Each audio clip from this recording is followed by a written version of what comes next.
guys, howdy guys. I'm laying down. I'm horizontal, but I'm gonna look at the camera.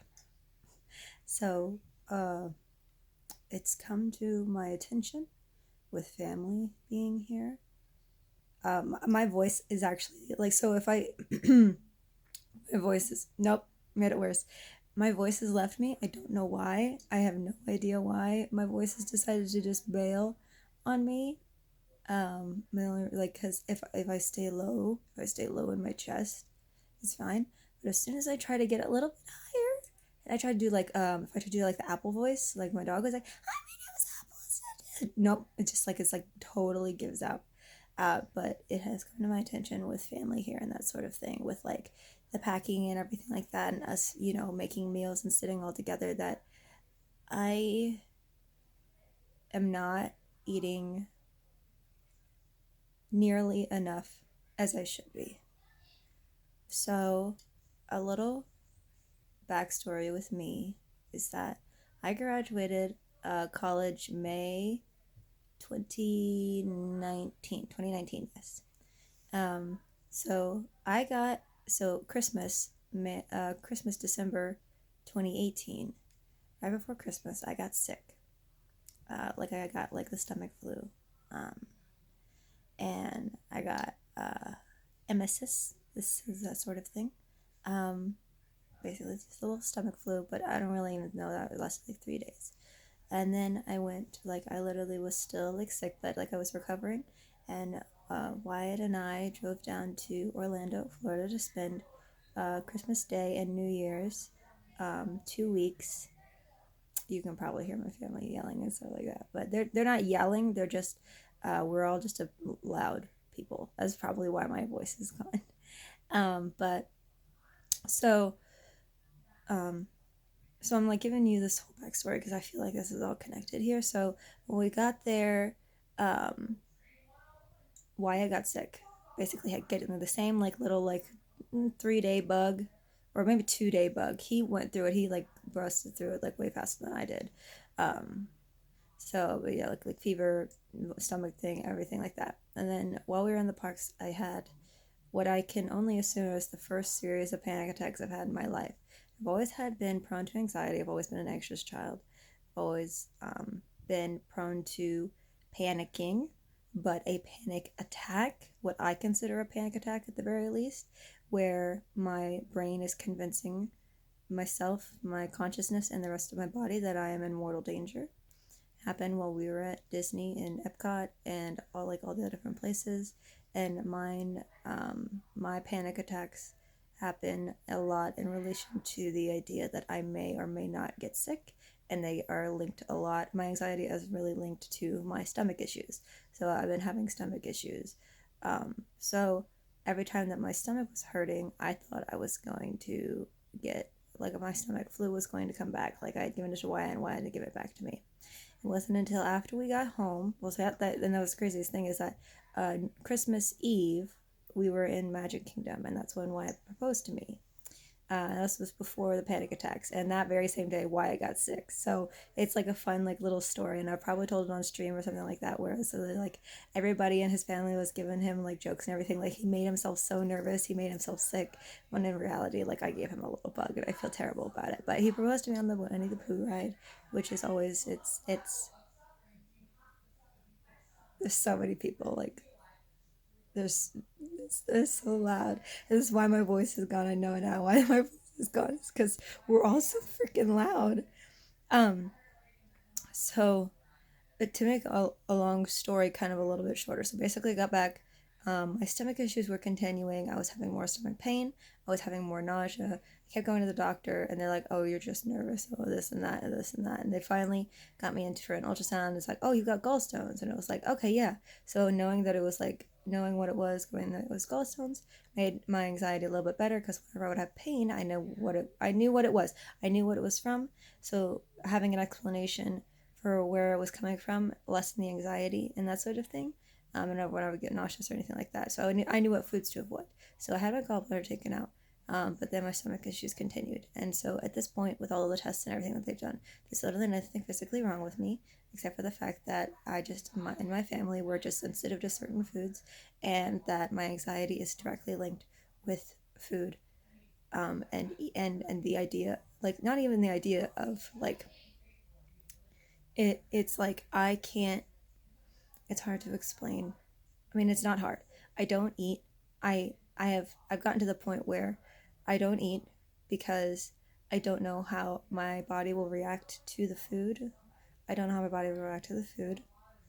So I don't eat because I am afraid that my stomach will I will become nauseous. So I'm just starting to avoid food completely. And at first it was just like, oh, I'll just avoid this food, just avoid this food. And I was like living on like salmon and green beans and rice and that sort of thing. But I was still eating like 3 square meals or whatever, but it was just very limited thing. Now with all the packing and everything like that, I am realizing that. So another thing is I have a little Fitbit. I have the Fitbit app, and one of the things with the Fitbit app is that you can log your calories. So from when Wyatt and I went and got engaged in December, I was probably at the heaviest I've been. So I'm, just disclosure, you can call me whatever. I just want to like give you guys numbers. So in December of 2018, I weighed around 170. So that's the heaviest I've ever weighed. By the time that May rolled around, I was down into I was 140. And after my surgery and everything like that, I was adjusting or whatever. And, I thought I was getting better. I got up to 145 and I was like, that's okay, 145. That's a good weight. I'm still 30 pounds in a matter of like months. And I didn't, see, this is what the thing is. I didn't exercise. I didn't start making better choices eating. I literally was just sick and I lost 30 pounds. So, like, yay, yippee for me. Maybe I needed to lose the weight. Maybe I didn't. I didn't think that there was anything wrong. I was okay with this size and shape that I was and the weight that I was when we got engaged. And obviously Wyatt was too, because he asked me to marry him at that time. So by the time I graduated college, I was down to 140 right now.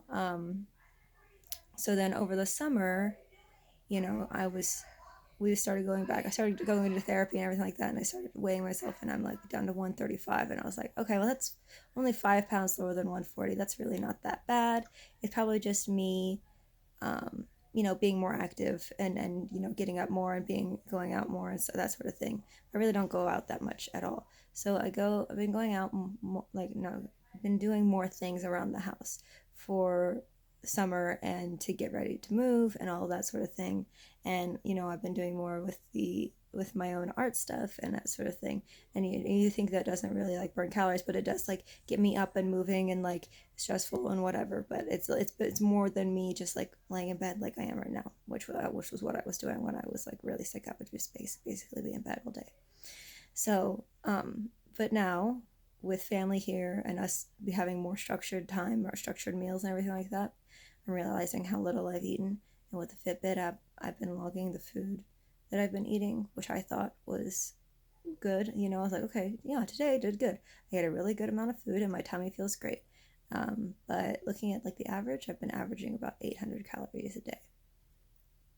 And on a good day, I'll hit 1,000. I know that is not healthy. I know it's not healthy. I know that's not maintainable. I know it's not what I want to do at this point, and it's kind of hard because I was chubby, like when I was at my heaviest, I did have, my face was very round. I have a round face now. That's just the shape of my face. But I had pudge on my belly and like pretty thick, like thicker thighs. I still had no ass, but but now I'm down to 133. And I feel like every time I go on the scale, which I try to avoid, but I do it like maybe every other day, because it's like in the bathroom. So, I'll just step on it really quick. It's a little electronic scale and it says 133, and it feels like every time I go on it, I'm weighing less, but I'm like trying to force myself to eat more. And I even have like the meal replacement shakes, which are supposed to be like, um, like high like the calorie, like they're supposed to replace a meal, because I'm at that point where putting food in my mouth and eating it is something that is disgusting to me, like swallowing food. Like I'm never hungry. When I start to eat, like it triggers like a hunger, and then I'm able to eat. But like getting like I made myself a bowl of chips today, and I was like, I'm gonna eat this bowl of chips. I'm going to eat this bowl of potato chips, and it's ridiculous that I have to sit there be like, I have to eat this bowl of potato chips. Like how fucking stupid and privileged is that? Like fucking I feel like I feel angry with myself in the place that I've put myself into, where I'm at a point where to function throughout the day, I have to sit down and force myself to eat a bowl of potato chips. And I hate that. And what sucks is what happened earlier this week or whatever. My mom, had been mentioning, like, I didn't realize how much different I looked. I didn't realize how much different I looked, but now looking in the mirror, I feel like I look like a skeleton. Like I've never been this thin. I've never been this thin for my height and everything like that. Like, so I'm 5'7" and I'm 133, and like just through like losing weight, like I've been very busty my entire life. So like I've always like I'm a 36 um quadruple D or whatever, or a 38 triple D, but I can't wear the 38 triple Ds anymore because 38 is too big. So, but my mom was making a comment, like, because I had to get my wedding dress really badly altered, or not badly altered, but I had to get it severely altered for my wedding. Hey, Wyatt. Um, but my mom made a comment of like, "Oh, you are so skinny," and like it hit me in a way, and I made a like a face, and she's like, "What was that face for?" And I was like, "Well, you say that I'm skinny, but like it doesn't feel good, I'm skinny. I don't want to be skinny right now. Like if I had made better choices, better life choices, if I had started working out and eating healthier and like, stopped eating fast food or whatever, then I would be, you tell me, "Oh, you look so skinny, you look so great." Then I would be proud when you tell me that, because I have made choices to get into the shape that I am. But right now, I don't feel skinny. I don't feel healthy. I feel like from an outsider's perspective, I look healthy because I'm thin, but at this point, I felt healthier when I was at 170. Because at this point, I feel like a skeleton. I feel like I have no energy.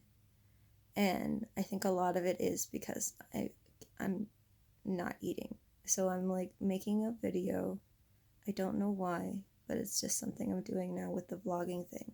And it's something that's been bothering me. And I was supposed to have a doctor's appointment, but I didn't go. I no-showed. I've never not gone to one of my doctor's appointments before. That's the last one before we move. It's like now I don't know where to go from here, Like do I have an eating disorder? Do I need to seek professional help? Or do I just need to like get a nice kick in the ass and like get things going and like get over myself, Because I'm so tired. It's like I can't, like, I get ready, I put on makeup, everything like that. And usually when I put on a lot of makeup, it's because I really don't feel good on the inside and I want to look good on the outside. So it's a beautiful day today. I think I might go sit out in the sun for a little while. But yeah, I'll try to keep everybody updated if anybody cares.